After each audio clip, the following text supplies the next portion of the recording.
After a 9-year break following Pikmin 2, the Pikmin franchise felt like it was in sort of a limbo. There were talks of a game coming out for the Wii. Yeah, that didn't happen.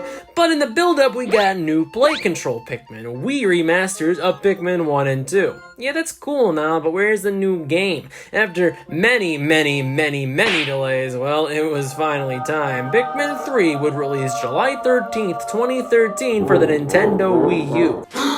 Not the Wii U. I swear, the Pikmin series is cursed, alright? The first two games came out on the GameCube, which wasn't a failure per se, but was Nintendo's worst performing console at the time, until the Wii U, where the third game came out. So basically, all three Pikmin games never had an install base who could really appreciate them, at least when the games were initially launched. It really sucks that Pikmin 3 couldn't have just come out on the Wii. It would have done so much better. If WarioWare's smooth moves can sell almost 2.5 million, anything's possible. That's all I'm saying, alright? Pikmin 3 was originally planned as a launch title for the Wii U and would later be moved to a launch window. And I've already talked about Pikmin 3 itself quite a bit, even though those are mostly older videos, not up to my quality of standards nowadays. But I thought I'd note that I did do a retrospective of the three main titles back in 2019. And this is where we're picking back up. I'll recap a bit here. Basically, Pikmin 3 looks good and sounds good, it plays pretty well, and found a better balance between the stress aspect of Pikmin 1 and the freedom of Pikmin 2. There were no longer the dungeons from the second game, and the adventure followed more of a narrative this time.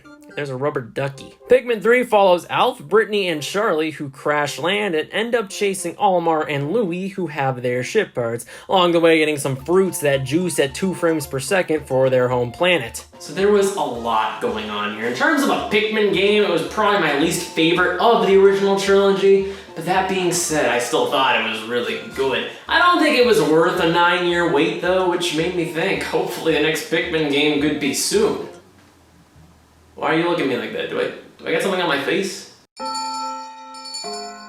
I guess the next question following the release of Pikmin 3 is, would we be waiting another 9 years to see a Pikmin game? Don't answer that. It's not going to give you an answer that makes you happy. While 2014 would obviously be way too soon for a new Pikmin game, as in it hasn't been a decade yet, chill out, it's worth noting that Pikmin would continue to be present in the newest Smash Bros. Game, Super Smash Bros. For the Nintendo Wii U and Nintendo 3DS. There would not be a completely new character, but this game would have Olimar's costumes to give us 4 Alfs and 4 Olimars. Come on, this is a cop-out. Why not go a step further with this concept? Where's Louie? Where's the president? What about the other Pikmin 3 captains? Or even better, why not just have like an alternate character that uses the winged Pikmin, rock Pikmin, and Bulbmin? We get crap like Dark Pit, but not Louie? The Wii U version of Smash 4 has a new Pikmin stage, Garden of Hope. Previously in Brawl, there was a stage based off of the Forest of Hope named Distant Planet, which came back in Smash Bros. For 3DS. And I hate to say this, but I kind of don't like this stage that much. I mean, yeah, it's Pikmin stuff, but a lot of the stages that originated in Brawl were just really hectic. Too hectic to even play. There's a whole river flooding down here that sweeps you away, and a giant Bulborb on the right that looks like a drug dealer.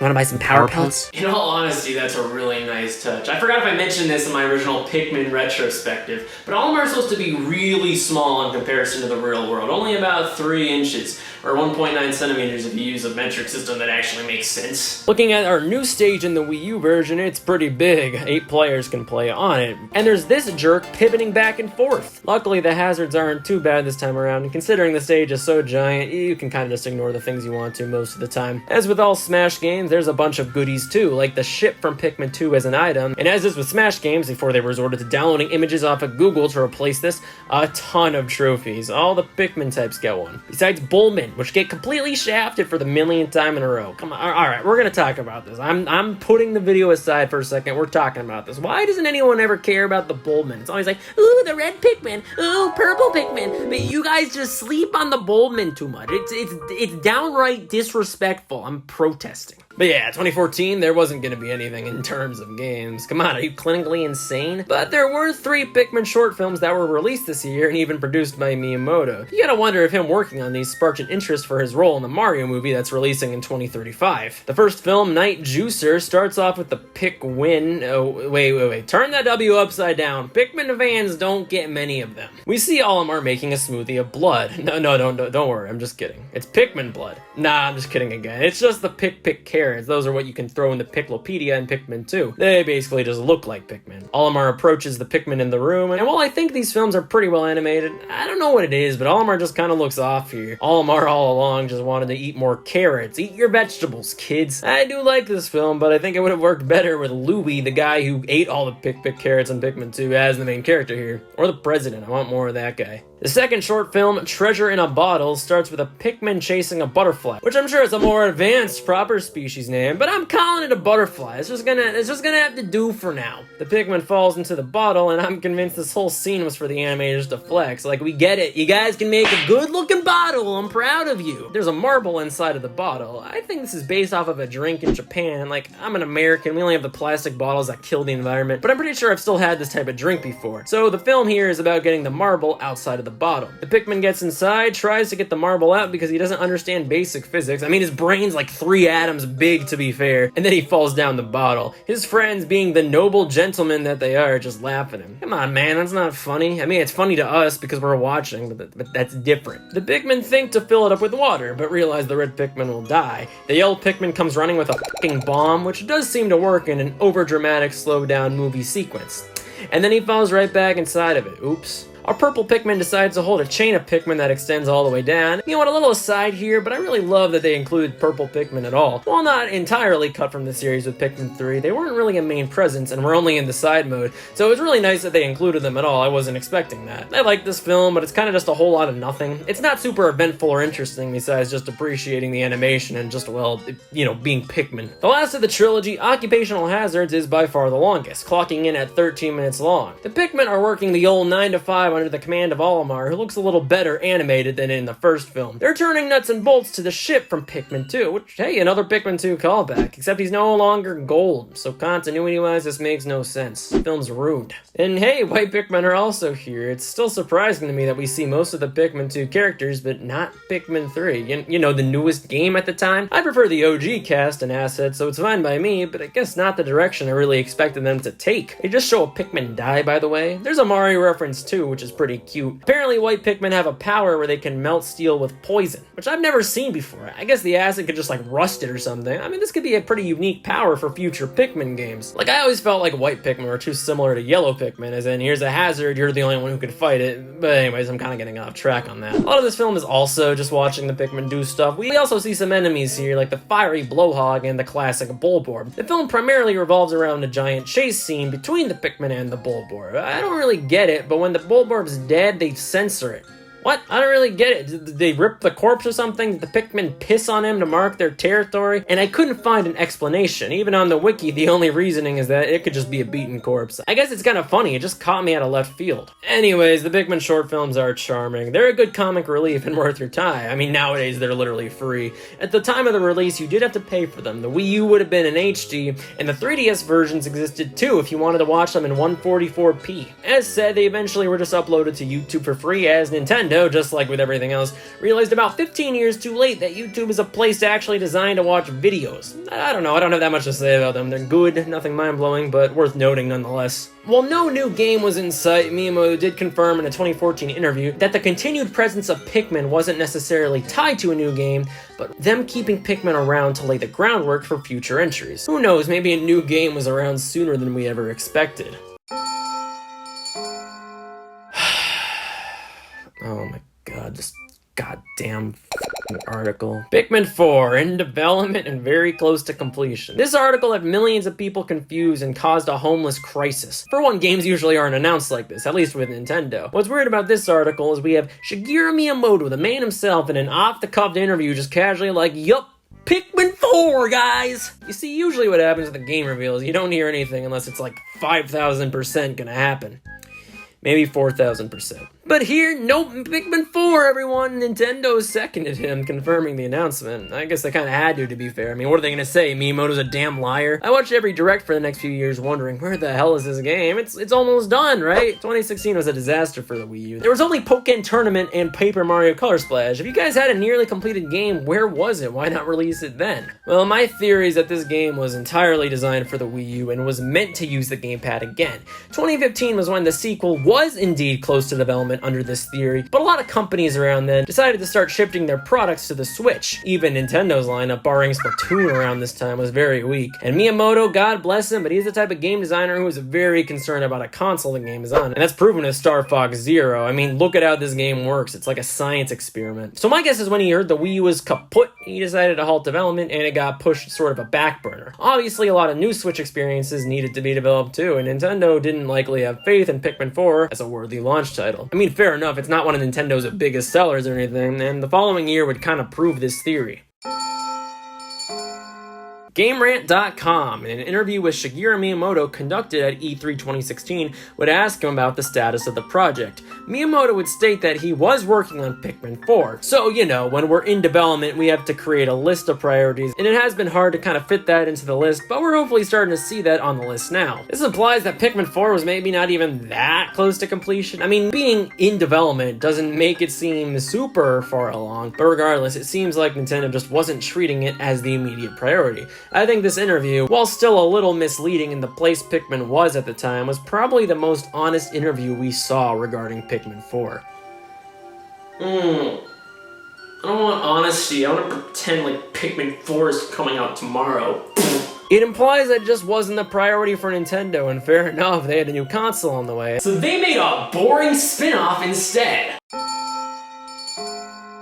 Alright, let's talk about this one. God, I don't get paid enough for this. Hey, Pikmin. I hinted I'd be reviewing it in 2019 with the conclusion of my Pikmin 3 video. I actually had played the game up to that point, had notes, had an outline. The problems I ran into were firstly, I didn't and still don't have a way to record 3DS footage without it looking like a preschooler with his mommy's camcorder, and so here I'm using some long play footage with direct permission from the uploader, so shoutouts to Hawlo. Thank you very much. The second problem was that, like, honestly, I don't have that much to say about this game, so I won't be lingering here too long. No hour-long review this time, I'm sorry. Hey, Pikmin was not developed by Nintendo, only published. In this case, they outsourced the development to a company called Arzest, who developed such classics as Yoshi's New Island and,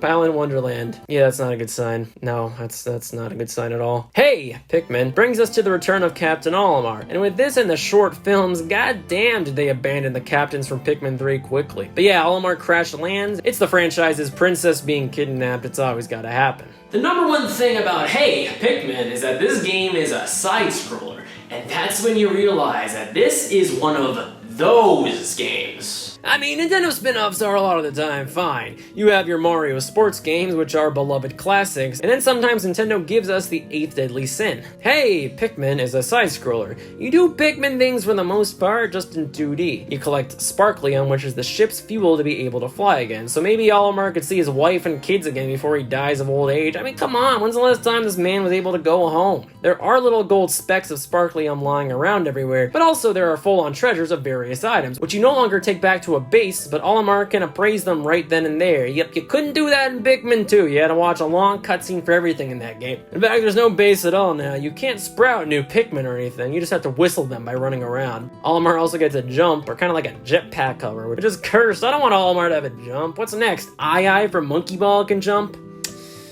Okay, Link. So this game's mostly a collectathon. There are still the boss fights, there's still some combat, it's just streamlined a lot better to the player in levels now instead of open areas as before. I think the best part about this game isn't the game itself, but the phenomenal attention to detail and love shown to the Pikmin franchise. Like, yeah, you can tell it was made by another team, but there's a lot to appreciate. There's a treasure log and Piklopedia, and also daily challenges, and also a Pikmin Park where your Pikmin can go to after beating a level, where you can farm more Sparklium. That's a really neat side mode. Like, this game does have pretty good ideas. It's not all bad, it's just that I think it's overall really repetitive, in my opinion, the game's biggest downfall. The levels all felt the same to me, and the gameplay loop never really had me hooked. While it has a fantastic presentation with brilliant side modes and all the fan service, I think this game itself just isn't that fun. I think it's because there's no real-time strategy elements here, which made the first 3 games so much more addicting. Pikmin 1 had the 30 days, Pikmin 2 had the RNG caves you could never memorize, and 2 and 3 had multiple captains so you could achieve more tasks at once. You don't have any of that here, and no stakes. It just makes the game kind of a whatever experience. But I would compare Hey, Pikmin 2 overall is Chibi Robo Ziplash, a 3D game converted to a 2D game, and to convince 5-year-olds and collectors to buy it, they threw in a piece of plastic. I mean, hey, Pikmin is probably better than Chibi Robo Ziplash. There's also another element to both series, which is why I bring it up. The timing's horrible. I mean, Chibi Robo basically was knocking on death's door already, and this game came out. It definitely didn't help the situation. In fact, it killed the series, probably. Now, Pikmin wasn't as dead as Chibi Robo. It was only 4 years since the last game. But considering Pikmin 4 was heavily talked about by Miyamoto and was said to be nearing completion, a fan rumor that was constantly brought up then, and for a few years, was the question, is, hey, Pikmin, what Pikmin 4 was? And in 2022 now, Pikmin 4 has been announced, of course, but let's just pretend we didn't know about that for a second, or pretend like Pikmin 4 is completely unrelated. Was this the Pikmin game Miyamoto was talking about? And to be honest, I don't think so. Miyamoto and Pikmin games are like father and son, and here it's very clearly outsourced. And while it still has that Nintendo charm to it, you can kind of tell Miyamoto wasn't really involved here. The only argument I could see for this was maybe Miyamoto in his interviews was never talking about, Pikmin 4 at all in just a Pikmin game,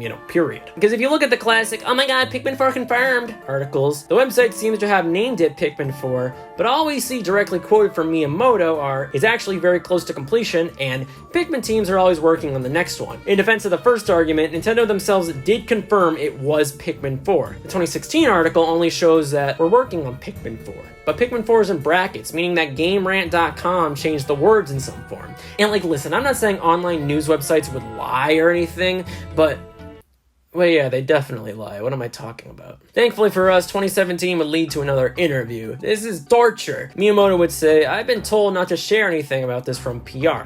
Yeah, you should listen to them, dude. We waited 8 years for this but I can tell you it's progressing. And this interview was released 2 weeks before, hey, Pikmin was released. So I think it's fair to assume that since this game was talked about in this state, as in it's in progress, and since, hey, Pikmin was outsourced, that, hey, Pikmin was indeed not Pikmin 4. And it closed out, hey guys, Pikmin. The game sold pretty bad. According to VG charts, this is a bit under 500,000. And the reception, while not being overwhelmingly negative, wasn't too positive either. I think it's fair to say while this game isn't horrible, far from it, it's not the direction fans wanted from this series, even for a spin-off. Fans were still hungry for Pikmin 4, and this didn't fill the appetite at all. 2018 would come and go, and in general, it was kind of a weird year for the newest Nintendo console, the Switch. Not much was coming out besides some ports and filler titles, until December 2018, which gave us Super Smash Bros. Ultimate, the biggest and best Smash game to date. I remember watching the reveal, and this was easily one of Nintendo's biggest and best game releases of all time. To celebrate, the team showed off one change they had made to every character. Pokemon Trainer got a girl variant, Captain Falcon got a slow motion effect for his Falcon Punch. Olimar now gets cracks in his helmet. You can pretend to like Pikmin, alright? You don't have to show your bias for all these Fire Emblem characters. I get it. You hate Pikmin, but 9 Fire Emblem characters while we still don't have Louis or the President. Why? But yeah, other than that, there isn't much to say. He's mainly the same character as Smash 4. Some stages return and mostly the same songs return, with one new remix of the main theme, and there are a lot of Pikmin spirits which replace the trophies, but not too much worth pointing out. There is one more thing we can kind of talk about regarding Smash Ultimate. You see, unlike Smash 4, Smash Ultimate has unique classic modes for each character. So something like Mario, he'll fight all the Mario enemies, and something like Wolf, he's gonna fight all the characters that weren't in Smash 4, those lucky bastards. So why don't we take a look at what Olimar's classic mode story has to offer. This is such a stretch for content. Olimar's story is basically just brawling against a bunch of fighters, also based around being in space. Round 1 takes us to a recreation of Super Mario Galaxy. I mean, Rosalina makes sense, but why Mario? His shtick isn't space, he's just some Italian guy. Round 2 takes us to Wolf. I don't know, it's Wolf. I regret doing this segment already. Round 3 is a fight against Kirby and King DDD. At first, I really didn't understand this, and it's still a bit of a stretch in my opinion, but according to the Kirby Wiki, Kirby lives in his dome-shaped home in Dreamland, a country on his home planet, Planet Popstar. Come on, it's like counting Earth as a planet. I mean, it is a planet, but you don't think of Earth when you think of space, you know what I mean? Round 4 takes us to Zero Suit Samus on the Brinstar stage, and round 5 takes us to the Lilac Cruiser stage against Falco and Fox. I think that what they are implying here is that we're on a spaceship, and in the next stage, we crash land as we're now in the Forest of Hope. Nice touch if that was intended. Here we fight Alf, and I'm all for that. I hate Alf. Stupid Olimar wannabe. Oh! The last fight is pretty standard for the classic modes. You just fight Master and Crazy Hand, but I didn't want to leave you hanging wondering what happened. Like Miyamoto, because we still didn't know where Pikmin 4 was.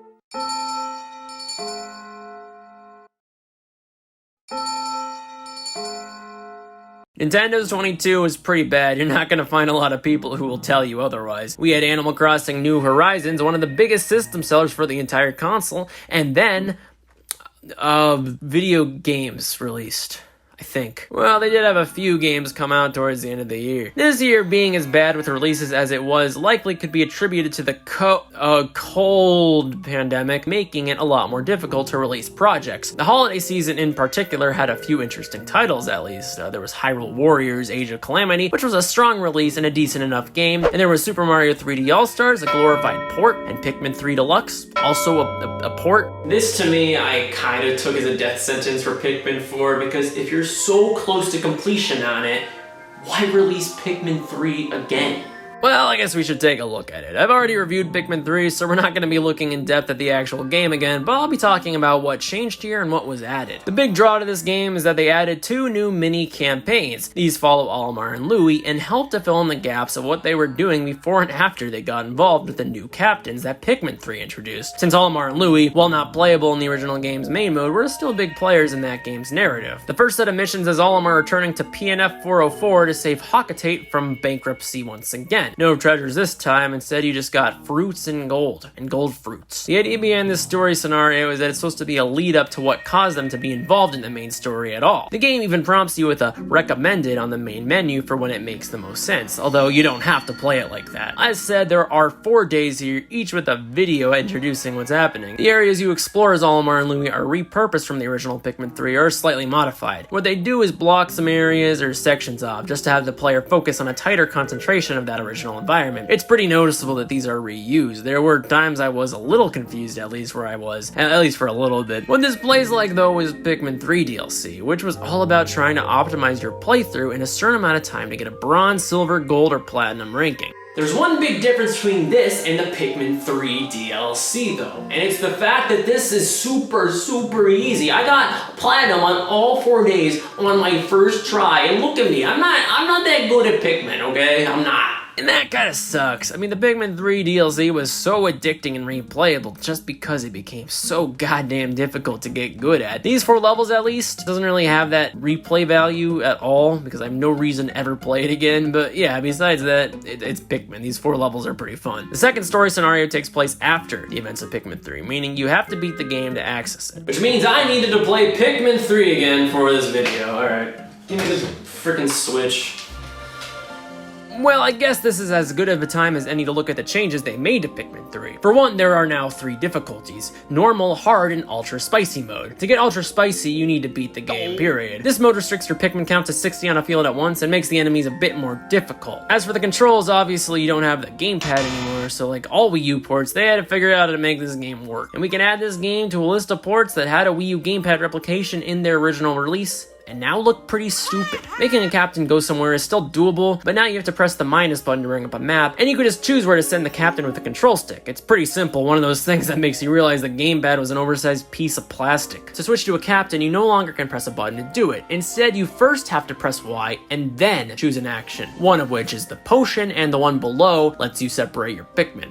The potion's my favorite captain. This took me forever to get used to. I don't think it's bad, but it's not intuitive either. Then again, I'm probably just very used to the original controls. Like, I was not associated well with these controls my entire playthrough. Even towards the end, I just didn't get a hang of it. When you charge your Pikmin, only the current type will be activated now. I like this change a lot because it means you have to separate your Pikmin a lot less. If there's an electric wall, for instance, as long as you have your yellow Pikmin out front and then charged, only they will attack it. It's a nice quality of life change. In fact, there are quite a few nice things they did to make this game a more enjoyable experience. The files that you could pick up throughout the adventure are still here, but instead of stopping you dead in your tracks and forcing you to read it, now you can pick it up like a collectible and instead can just read it on your own accord later. This is one of my favorite changes to the game. I don't know if I even complained about this in the original, but it's one of those changes you don't realize you want it until you have it, and I couldn't go back now. Another change I appreciate is that now every captain's whistle is a lot bigger. To compensate for like accidental whistles, Pikmin who are carrying things that you may not have wanted to actually stop will pause and wait for a double whistle to be sure you really wanted them to quit transporting it. Yes, I wanted you to stop. Don't give me those eyes. Don't do it. We've talked about this. I don't know if this counts as a quality of life change, in fact it's debatably the opposite, but certain fruits that you could simply cheese with the winged Pikmin in the original are no longer cheesable. Before, you could just lock on an object super high above the ground, usually intended to reach by other means, and send your winged Pikmin after it, and therefore skip an entire section. I appreciate them going out of their way to fix this though. It shows that they really did care about the product in my opinion. And I'm kind of ashamed to admit this, but I had to do this puzzle for the first time in my entire life, and it took me an entire in-game day. And like every modern game, if you struggle for a total of 0.1 seconds, the game throws a hint system and guide in your face. I was gonna ignore it, but the hint literally appeared on the overlay with an exclamation mark. I clicked it to make it go away, but then it showed arrows pointing where to go. I hate that every game does this. It's my least favorite modern gaming trend. I had to go into a bunch of menus to disable it. And it's like, I don't mind being an option, I just hate when it's shoved into your face like that. And is that even necessary when you have a literal map showing you where every fruit and enemy is? What is this, Pikmin for f***ing babies? There's also now a co-op mode that splits the screen in half. I couldn't play this for the review, but I'm just gonna assume that this makes the game run like crap because it's the Switch. Okay, got my Switch bullying quota in for this video. But yeah, this should have been in the game as far back as like Pikmin 2, so it's nice to finally see here. The developers also added a Piclopedia to the coat pad. What's nice about this is that they added writings for the 3 main captains and Olimar and Louie. Although it should be noted that Olimar and Louie's are just copy and pasted from Pikmin 2 where they can apply, but that's alright. I appreciate that they are here anyways, and they still wrote new ones for all the new enemies. Alright, beat the game again. I couldn't help myself. I got 100%. I might have a problem. The second story scenario takes place after the main story, being sort of an epilogue. This is about getting ship parts so you can get back to Hawketate. Again, there are 10 days here, with each one usually having some sort of different purpose and variety. The first day, for instance, you raise Pikmin. There's days where you specifically have to get a part from point A to point B, and there's your typical fruit and gold collection, and days dedicated to fighting enemies. There's even one day where you have to reconnect Olimar and Louie, one of my favorites, and a good throwback to Pikmin 2. I love the variety here. I was really scared after the first story scenario this would feel more like DLC and not a new campaign, but this one was really fun. They actually kind of scared me with that first one, and it's a lot harder this time around to get platinum. Yeah, like this still uses terrain from the first release too, but they would introduce some cool twists here or there, like one day draining the water of the Twilight River, a nice change of pace. My favorite thing though about the new campaign additions is that we get to see Olimar and Louie in action again. There are plenty of references to the prior Pikmin games, and the president even talks to them in between missions, and this to me is what Pikmin 3 was missing. Like, I hate to be mean, but the captains in that game have the personality of a washing machine. Olimar and Louie to me have always been, you know, Pikmin, and as a result, even if these story missions were short, it just felt so much more at home to me. Like, maybe I'm just biased due to nostalgia, but it was a cozy feeling to see them again. I didn't even expect them to add these things. Wii U ports in general didn't always get new content. There's games like Mario Kart 8 Deluxe that do,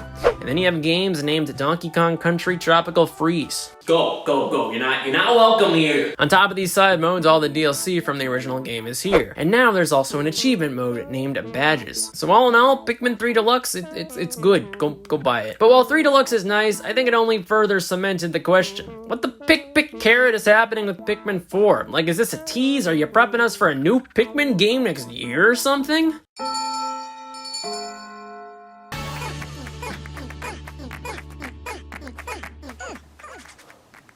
Pikmin Bloom. I can't show you any footage from me. I don't want to dox myself. I haven't played it that much anyways, it's really not my thing. This game is sort of a spiritual successor to Pokemon Go. And for those who haven't heard that name since 2016, let me update you. You walk around and Pokemon show up on the screen. And using your phone camera, you catch the Pokemon. And they've added a bunch to this app since then. That's a very simple explanation. But we're not here for Pokemon, we're here for the other Pikmin game. So yeah, this is another mobile game with similar technology, also made by Niantic, who I question why they bothered signing on to this. You walk around in real life. What's that? Always requiring an internet connection, unfortunately, and then eventually you can pluck a Pikmin. Thinking about it now, Nintendo's always had an odd fascination with walking games, like Pokemon Heart Gold and Soul Silver having a whole separate attachment that counted your steps. So yeah, get some good old exercise, raise your Pikmin, name him, give him a costume, and after you give it enough love and attention and good old nectar, and send it on expeditions to get treasures. Pikmin Bloom is pretty active and still gets lots of updates as of this video, some of which just add add flowers to the top of your Pikmin, and of course there are plenty of events, just like Pokemon Go. Sometimes you have to walk like 10,000 steps in one day. Man, I chose a bad day to get on this plane. I don't know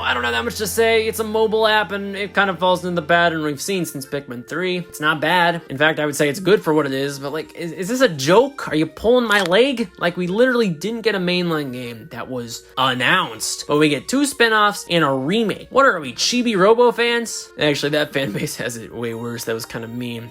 All right, what are we, F-Zero fans? Wait.